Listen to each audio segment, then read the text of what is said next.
इससे ज्यादा भी कोई शर्म की बात हो सकती है? लानत है ऐसी सरकार और ऐसे हुक्मरानों पर। मैं नौजवानों से कहता हूं, मेरे भाइयों से, भतीजों से, छोटे भाइयों से, आपका खून नहीं खोलता ऐसी सरकार के सामने। और 23 मैच के लिए बैठा इस सरकार में, क्या बता सकता है जीत के लिए क्या किया? 23 मैच में है, जीत जिले में हर हल्के में 4 काम भी करवाता तो 15 20 काम एक हल्के के बंदे आ जाते। आज तक 23 क्या 2 काम नहीं। हाँ, केवल दारू बेचते हैं, प्रॉपर्टी डीलिंग करते हैं और धंधा करते हैं। अब कहता है 46 सीट दो, सीएम बन जाऊंगा। ओ भाई, 10 दी थी, पूरी सरकार बेच दी, 46 दे दी तो हरियाणा बेच देगा। पागल दिखा।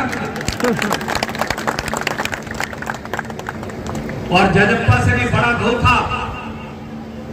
मेरे बुजुर्गों, काका ताओ, दादो, भाइयों, छोटे भाइयों, भतीजों, बहनों, माताओं, सुन लीजिए, जजप्पा से भी बड़ा धोखा। आपके पीठ में नहीं, आपकी छाती में अगर खंजर किसी ने घोंपा है तो वो भारतीय जनता पार्टी और खट्टर साहब की सरकार है।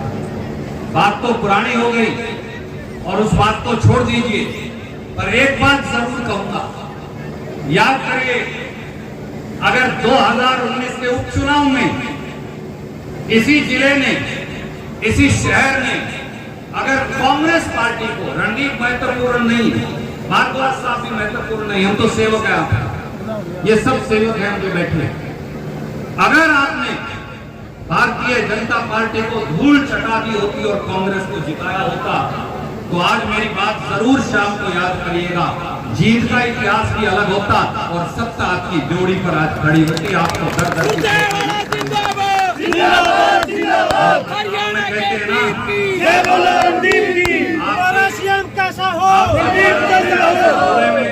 और कोई कमी नहीं। एक किसान था, भारद्वाज साहब जैसा, मेरे जैसा, उसने बहुत, आपने सुन भी रखी होगी, जिसने नहीं सुन रखी उसके लिए सुनाता हूं।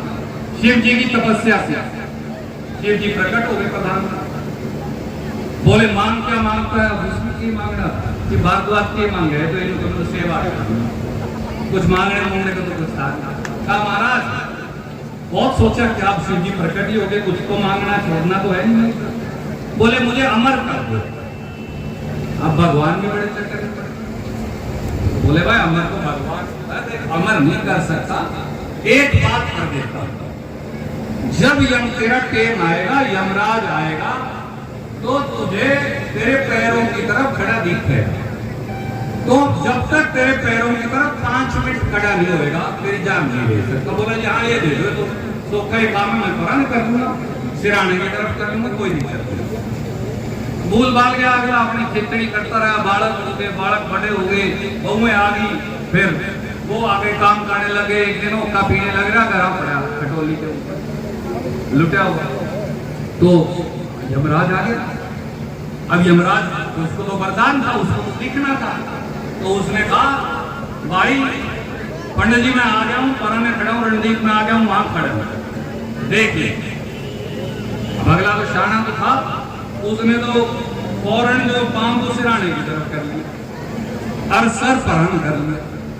यमराज भी उनके पराने आ गया, उसने फिर परान कर लिया, फिर पराने आ गया, फिर पराने कर लिया। 3-4 जब गेड़े काटे, बहुत देखने लग रही थी पड़ोस में बैठी थी रसोई में, छोरे को बुला के लाए और टाबर वालों को जो थे भाई कोई, बोले बापू पागल हो गया। बोले क्या बात है? बोले काट के चिकड़ी काटने लग रहे, कभी परम सिर कर ले कभी। बोले हाँ मैं बात तो सही है, 2-3 बार उन्होंने भी देख लिया, रस्सी ले उसको जूट दिया उस खाट के ऊपर।